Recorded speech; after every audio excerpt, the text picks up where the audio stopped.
Been a mixed reaction to the state government's long-awaited response to a string of suicides by children and young people in the Kimberley.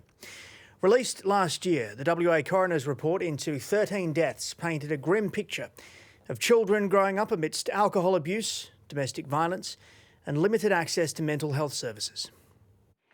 On a steamy day in Broome, Aboriginal Affairs Minister Ben Wyatt damping down any expectation there's a quick fix his government can do to stop Aboriginal children killing themselves. People who expect a 12-month response are naive and silly.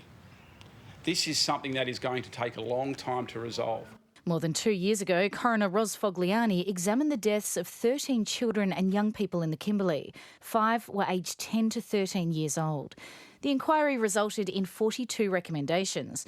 Now the WA government has released its $266 million plan. The Kimberley response today is one, I think, that will have a positive outcome, and I don't think anybody expects a sudden resolution. The government funding package includes $3 million for extra mental health services in the East Kimberley and money to expand FASD screening. Also welcomed money to help build a network of young Indigenous leaders in the region. It's a great start. It's a foot in the door. We acknowledge that there's still an immense amount of work to be done. But 3/4 of the multi-million-dollar package is for the continuation of essential services in remote communities, things like water and sewerage. Well, essential services should have been paid for already. The full lot should have been to address this matter. $1.4 million has been allocated to local Aboriginal-run programs to get kids out bush to reconnect with culture.